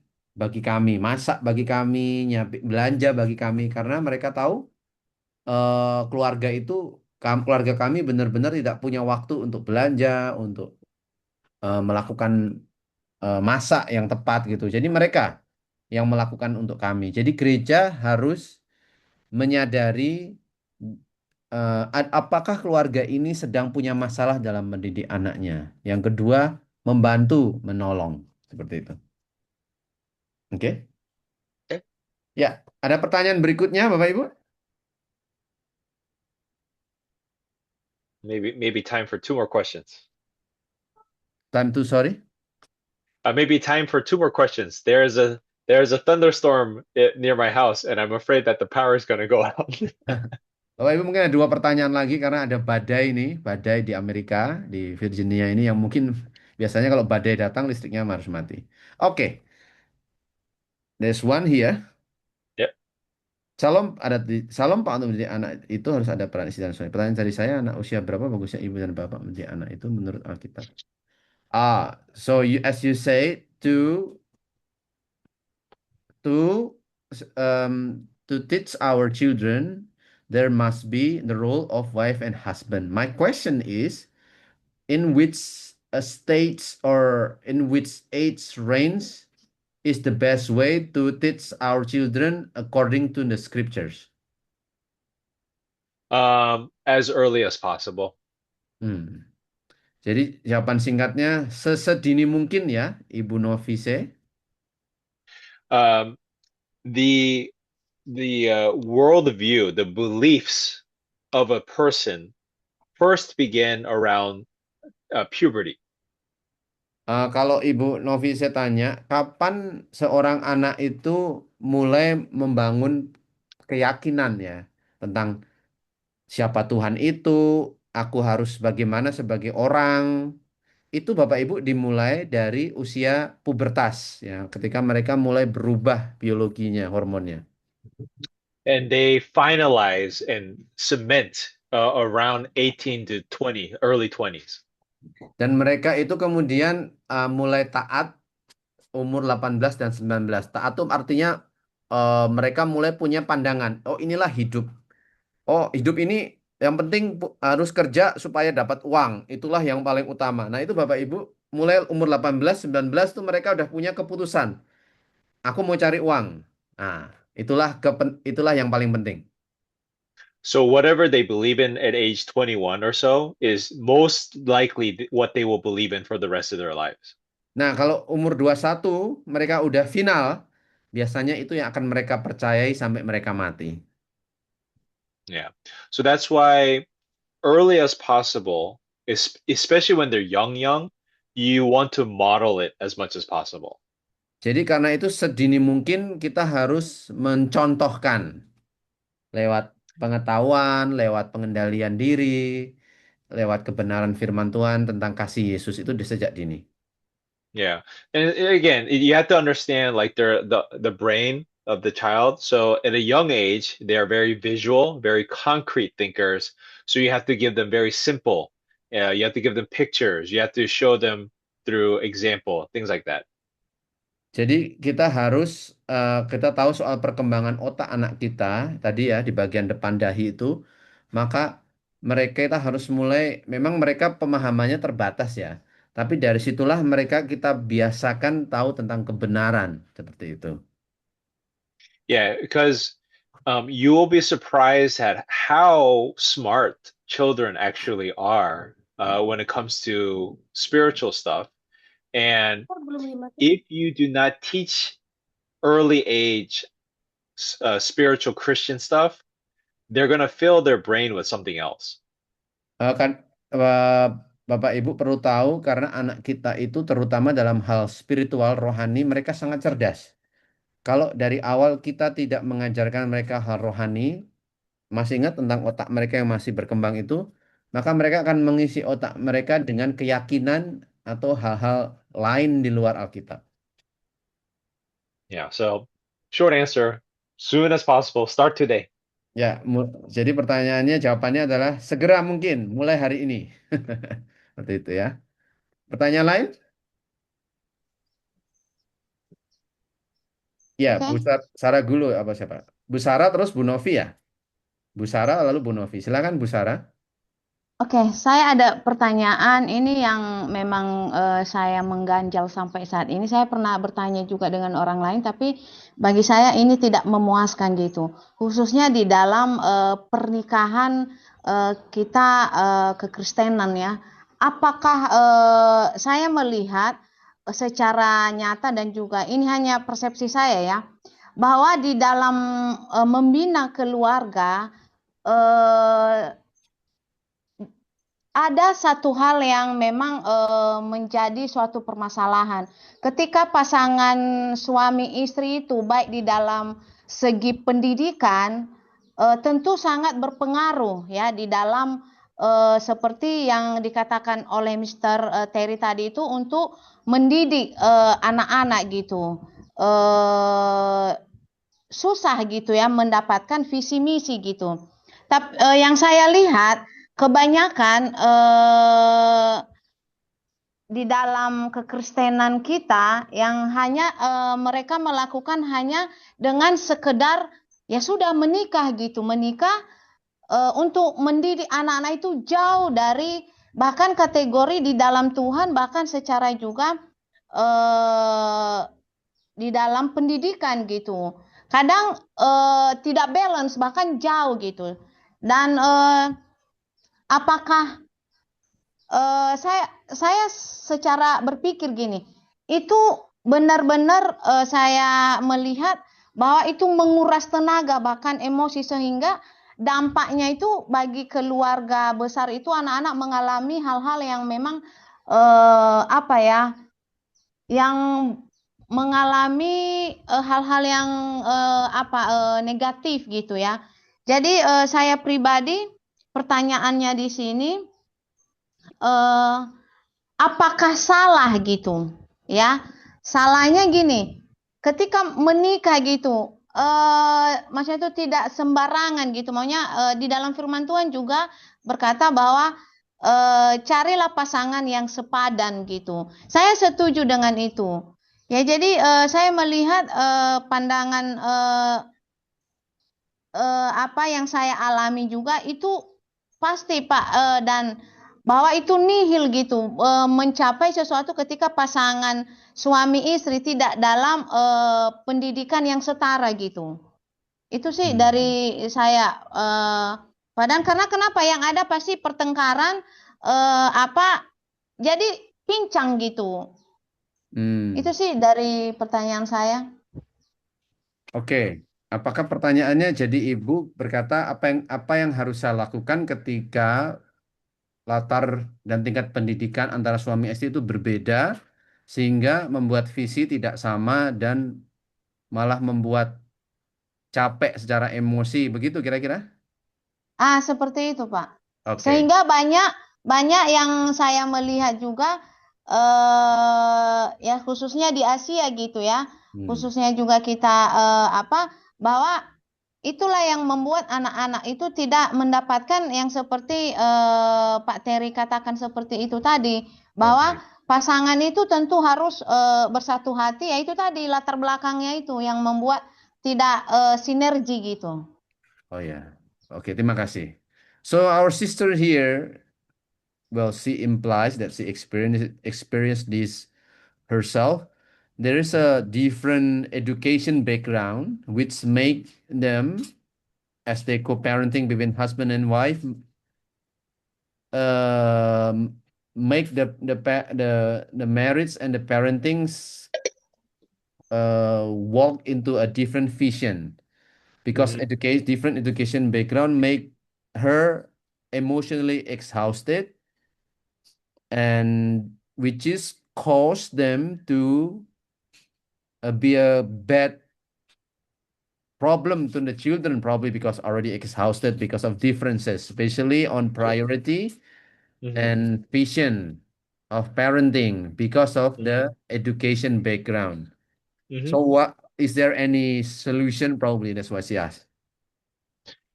Yeah, I'm sorry to hear that.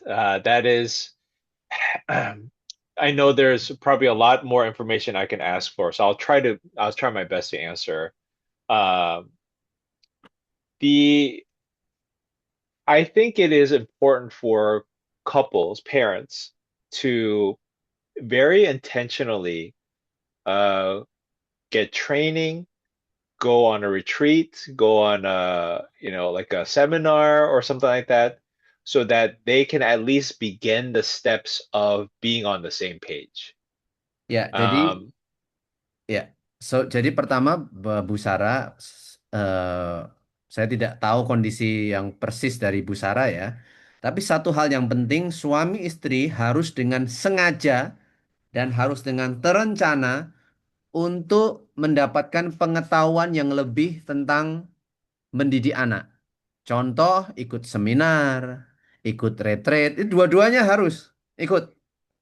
Harus didorong, harus supaya mereka belajar. Oh, ini manfaatnya seperti itu. yeah, and so because oftentimes, even though two people have different backgrounds, you can still work well together. You just have to be intentional to get that training and to learn together and so forth. And it begins with the marriage. It begins with, you know, even though we have totally different educational backgrounds, what are some of the things that we agree on? And what you find out is many times couples actually want the same thing, but the way that you want to get the same thing is different. Jadi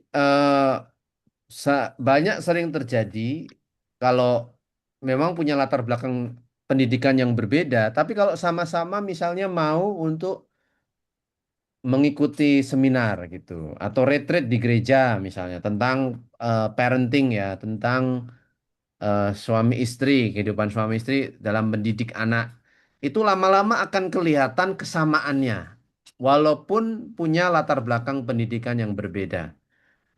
Bu Sarah misalnya dan suaminya itu sebetulnya punya hal yang sama yang diinginkan. Pasti ada satu hal yang sama, yaitu pasti anaknya sehat, anaknya baik. Tetapi cara menyampaikannya berbeda. Budaya dan latar pendidikannya kelihatannya kok beda banget. Semakin ibu dan suami bareng-bareng belajar, lama-lama akan paham, oh ternyata mau suamiku begini tentang anak, mau istriku begini. Dan tidak ada kata instan ya, Bu Sarah, harus bertahap, harus sabar untuk bersama-sama belajar.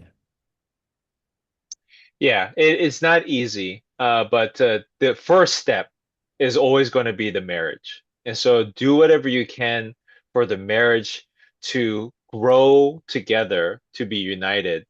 And that is the best for their students. Because if you don't have that unity, it's really, really difficult to parent your children. Dan yang paling utama sudah disampaikan tadi, Ibu, sebelum ngomongin anak-anak, Anda harus menjadi satu dengan suami dulu. Sepakat, memaafkan, pokoknya harus suami dan istri hubungannya harus ditingkatkan dulu, diperbaiki kalau perlu ya. Karena sebelum ngomong dengan anak, kalau suami dan istri hubungannya tidak harmonis atau sering salah komunikasi, tidak mungkin bisa mendidik anak bareng. Jadi suami dan istri itu harus datang bersama-sama, belajar bersama-sama seperti itu. Jadi suami istri dulu ya Bu ya, pasangan dulu. Yeah, I know there's a lot more, and I wish I could share more, but really it comes down to try at least find the common things that you do agree to. Dan memang banyak hal yang bisa saya sampaikan, tapi Bu Sarah dan suami misalnya harus menemukan hal yang sama. Oh ini yang sama, yang penting bagi saya. Oh ini sama gitu, ya. Kalau udah sepakat atas satu hal, pelan-pelan baru ngomongin anak. Jadi suami dan istri itu harus sepakat, benar, bertumbuh, saling mengasihi dan mengampuni. Itu yang pertama. Yang utama itu dulu suami istri ya. Oke. Brother, I used AI to translate the last question in the chat, so good. I'll just answer it. Hopefully the AI is correct. There is one more lady in the line before this one. Okay, go ahead. Is that okay? Yeah, please. Ya, silakan Mbak Novi sebelum Iya. Oh, no, but yeah. Bu Mawanti ya. Oke, terima kasih. Saya mau tanya, kadang-kadang ada orang yang minta dimaklumi karena dia punya sifat yang kurang baik dengan alasan saya berasal dari latar belakang keluarga yang begini, makanya saya seperti ini gitu. Padahal yang dia miliki itu sifatnya kita tahu tuh kurang baik gitu. Kira-kira bagaimana menghadapi orang yang seperti itu gitu, maksudnya? Ya, makasih Mbak Novi. So sometimes you meet a person and you kind of to be understanding of their background. Oh, I'm behaving like this because I have this past or I have this parenting background. I mean, my parents did this and did that. So how Sure. do you face somebody who have this? I don't know, is it excuse or valid reason? I don't know. Sure. How do you deal with somebody like this? Yeah, I have a good question. First off, similar to our counseling from the past 2 weeks, you want to build up a relationship with them. Say it again. First off, you want to build up a relationship of trust with them. Nah, jadi sama seperti when you say same with the parenting, is same with the marriage. Is that what you're referring to? So remember in the past 2 weeks, we went through a little step by step in terms of counseling. It's like assess initial risk, build up trust, things like that. You go through that first off. Jadi kalau Mbak Novi masih ingat di minggu pertama kita bicara tentang kalau kita sedang memulai konseling, kita masih ingat langkah pertama adalah kita lihat apakah ada bahaya. Misalnya kalau orang yang kita konselingin sukanya jedok-jedokin kepala ke tembok, oke? Berarti kita pastiin tidak ada dia jauh dari tembok. Contoh ya, atau kalau KDRT suka mukulin pasangannya, kita pastikan dia terpisah dari. Sama ternyata ngomongin soal parenting ya, tentang mendidik anak. So as you build up that trust with that person, you want to invite the possibility of, do you want to keep living this way or would you like to change? Nah, kalau Mbak Novi bertemu dengan orang seperti ini, kita pelan-pelan membangun kepercayaan ya. Dia percaya sama Mbak Novi, terus dia mulai terbuka, dan Mbak Novi misalnya sangat menjaga kepercayaan ini, jadi nggak cerita kemana-mana misalnya orang seperti ini. Maka lama-lama orang itu akan terbuka, dapatkan kepercayaan, dan mulai kita bertanya, kalau alasanmu melakukan ini atau perilakumu karena karena saya punya latar belakang, seperti Mbak Novi bilang, kalau misalnya perilakunya negatif, kita mulai bisa tanya Mbak Novi, kamu udah berkali-kali gini, apakah kamu mau terus-menerus seperti ini hanya karena alasan saya dibesarkan atau saya punya latar belakang begini? Yeah, and if they say no, then you can't really do anything other than, well, I think that's a bad decision. There is healing, there is restoration. You can offer testimonies of people who have changed and they have gotten healing. So you kind of encourage them with that. But if they say yes, then you start the actual counseling process. It's like, okay, let's walk together. Let us go through this. Let's find closure and these type of things. So you're teaching them it is a better choice to get and take the steps for healing rather than staying this way and suffering. Jadi kalau misalnya dia tetap berkata, tidak, misalnya ya Mbak Novi, dia bilang, ya aku begini karena begini, berarti kita tidak bisa menolong dia lebih lagi. Itu adalah kepilihan dia. Kita tidak bisa menolong orang yang tidak mau ditolong. Tapi kalau dia berkata, oh iya, kayaknya aku berbuat gini cuman karena alasannya aku punya latar belakang begini. Kalau dia bisa melihat bahwa hidupnya itu menderita, maka mulailah Mbak Novi memulai sesi konseling dengan orang ini. Menunjukkan lama-lama bahwa misalnya memberikan kesaksian orang-orang yang bisa berubah, orang-orang yang bisa pulih seperti itu, dan pastikan bahwa pemulihan dan restorasi situasi menjadi baik kembali itu mungkin kalau mau ya. Kita nggak akan bisa memaksa orang yang nggak mau, Mbak Novi. Seperti itu ya. Oke. Okay. Yep. Ya, And sorry. then the last question. Ya, ada pertanyaan So dari mana tadi? Alright, ya, yeah, dari I Bu think I think Mawanti. I think I know. Oke, Moanti? ya, go for it. Yeah, so when it comes to trauma and for children, depending on how old they are, um, in short, we have to view the child differently. Trauma and abuse significantly delay development of children. Jadi, Bapak Ibu, ketika bicara tentang trauma dan pelecehan ya, atau ketika orang memanfaatkan orang lain demi keinginannya tanpa memperhatikan kebutuhan orang itu, trauma itu menunda atau membuat orang tumbuh kembangnya itu menjadi terhambat. Yeah, and so we at first assessment of the child is very important. So even though physically they may be 8 years old, if they have gone through a lot of trauma, mentally and emotionally, they may be 4 years old or 3 years old still. Can you say it again? I was distracted by Of course, of course. No problem, brother. No problem. So we have to first assess where they are at. So sometimes, even though a child is 8 years old or 12 years old, because of abuse and trauma, emotionally and mentally, they are still maybe 2 years old or 3 years old, depending on how severe the trauma was. Ya, jadi kalau bicara tentang trauma, kita harus melihat dulu bagaimana dia itu bertumbuh kembangnya ya, Bu Mawanti tadi. Ketika dia misalnya seorang anak karena mengalami trauma, dia misalnya umurnya 11-12 tahun udah mengalami trauma. Akibatnya, Bu Mawanti dan yang lain ngomongin trauma, dia bisa saja secara psikologis umurnya jadi 2 tahun. Padahal dia usianya sudah 11-12 tahun. Jadi trauma itu membuat badannya 11 tahun, 12 tahun, tapi jiwanya masih 2 tahun. Itulah akibat trauma. Kita harus tahu dulu penyebabnya di bagian mana dia berkembang secara psikologis dan fisik.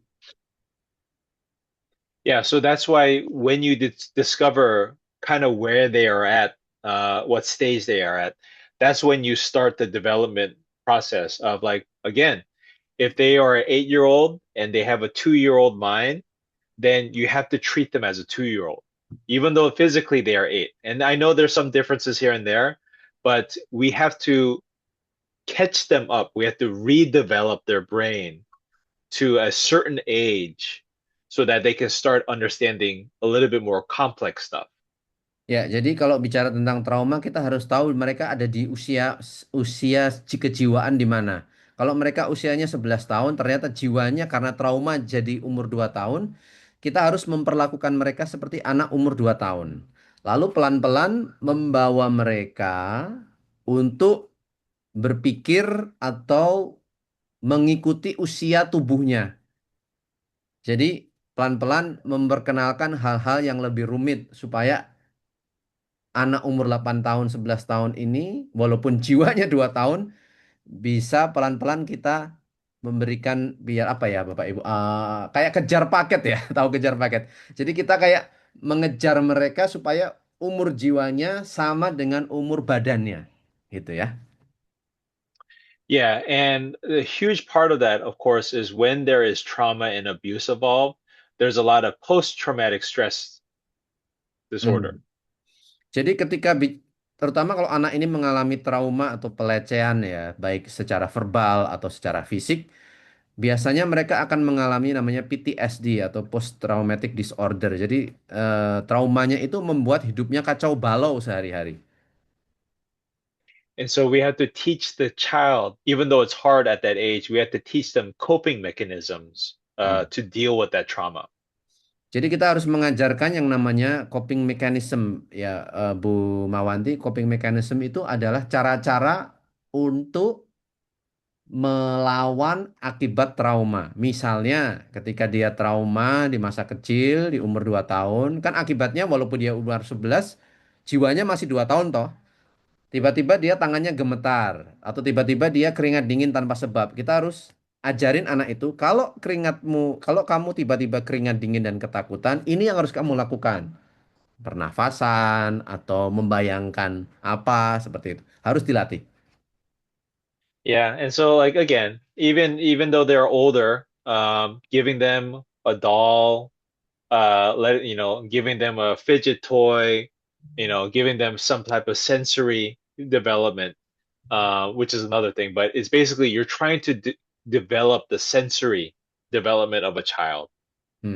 Jadi misalnya tadi sekali lagi contoh ini ya Bu Mawanti tadi. Kalau anaknya umur 11 tahun tapi jiwanya masih 2 tahun, ingat kita memperlakukan dia seperti anak 2 tahun. Kita kasih boneka, kita kasih barang-barang yang sensori untuk seperti balita itu ya. Nah, pelan-pelan kita naikin kasih barang-barang umur berapa? 5 tahun ya kan dari batita, balita, pelan-pelan seperti itu. So, I mean, again, there's a lot of stuff I can share, but yeah, that's the general plan is to help them catch up and you treat them like a child. You love them like a younger child. Jadi kalau bicara soal trauma, kita harus mengejar, nggak terburu-buru ya, Bu Mawanti. Kalau bicara soal trauma, kita harus mengasihi anak ini seperti anak usia 2 tahun, di mana dia nggak dapat kasih dari bapak ibunya misalnya. Nah, kita mengasihi dia seperti anak umur 2 tahun. Kita kasih boneka, kita sabar. Ngasih apa tadi, sensori, seperti itu. Karena dia tidak mengalami kasih di umur 2 tahun, begitu ya. Jadi kita harus tahu dia di mana, kondisi jiwanya, umur badannya di mana, seperti itu. Dan pelan-pelan naik ya, sesuai kebutuhan usia jiwanya. Seperti itu. Oke, Bapak Ibu, kita akan bicara trauma minggu depan. Ya, I just said to them we talk about trauma next week. Yeah, actually we are talking about trauma. What a coincidence. Ya, jadi bukan sepertinya bukan kebetulan minggu depan kita bicara trauma ya. Yeah, there is a feedback. I'm really happy to be part of this class. I've been given fresh understanding, even though I know all of this theoretically, but it's good to be reminded of this through this seminar. So thanks to you. And she also said, me and my husband feel there is a significant change after I follow the suggestion that we learned last week about the marital counseling. Oh, okay. And we both now understand how it is to love as a husband and wife. Wife, you must submit to your husband, and husband, you must love your wife. So our communication is good, and consequently, we are easier on doing our own work or designated roles or chores in the house. That's include facing our children. Okay. Wow. Thank you very much. Thank you. I'm happy to hear that. Kadek. Ya, puji Tuhan. Okay. So we're done, or you happy to answer one more? I will probably call it a night today. Sure. I had a long day today, unfortunately. Yeah, Too much counseling, but I really, really enjoyed. I mean, again, I am very honored that you have positive feedback and that you come every week. Please know that I am very humbled and honored to even speak and teach this. Ya, jadi terima kasih masukannya dan pertanyaannya dan feedback yang baik tadi ya. Termasuk kesaksian, itu saya merasa sangat diberkati dan saya bersyukur ini bisa memberkati Bapak Ibu dan juga tadi pasangan, dan saya sangat senang kita akan jumpa minggu depan untuk bicara tentang trauma. Baik, so let's finish with prayer. Saya minta Frankie untuk menutup dalam doa. Baik, mari kita berdoa bersama. Yes. Bapa kami dalam sorga, kami sungguh mengucap syukur kepada Tuhan. Tuhan baik, Tuhan selalu baik dalam hidup kami. Bersyukur buat kelas seminar hari ini. Kami percaya kami telah mendapatkan banyak berkat dari hamba-Mu Pak Terry yang telah menyampaikan materi. Bersyukur mulai ada perubahan, pemahaman yang lebih baik tentang konseling, khususnya hari ini tentang bagaimana kami mendampingi anak-anak kami supaya menjadi murid-murid Kristus yang sejati. Berkati kami semua, biarlah semua yang telah kami dapatkan hari ini bisa kami aplikasikan itu dalam kehidupan kami sehari-hari, dan kami semua boleh menjadi berkat bagi banyak orang, dan kami memuliakan Tuhan di sepanjang kehidupan kami. Berdoa buat pemateri, Pak Terry yang dengan kasih telah melayani kami, berkati pelayanan, berkati keluarga, hal-hal yang dikerjakan saat ini, kami berdoa Tuhan boleh memberkati.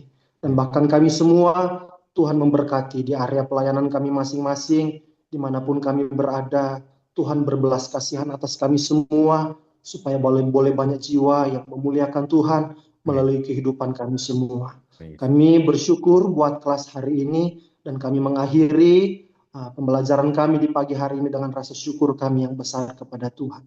Terpujilah nama-Mu, di dalam nama Yesus Tuhan kami. Hamba-Mu telah berdoa serta mengucap syukur. Haleluya. Haleluya. Amin. Amin, amin. Tolong Ibu Fevin untuk foto. We'll take picture together. Bisa dibuka semua kameranya, Bapak Ibu. Kalau tidak keberatan, so we'll take picture together. Silakan Bu Fevin.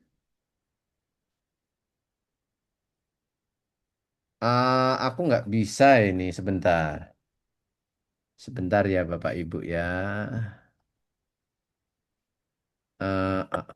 Sorry, aku nggak buka kamera. Ya, Tapi aku nggak buka kamera ya, nggak soal apa-apa, it's okay. lagi. Silakan. 1, 2, 3. Oke, 1, 2, 3. Yes. Sekali lagi, 1, 2, 3. Oke, Bapak Ibu, thank you. Terima kasih. Terima kasih, Tuhan terima kasih Mas berkati. Dan. Ya, Thank sama-sama you. Good Mas night. Daniel. Ada Tuhan buku, berkati. ada buku. Right. Ya. Good night, good Thank you, night. brother. You're welcome, brother. Thank you so much. Yeah. Talk to you soon. Bye. Bye-bye.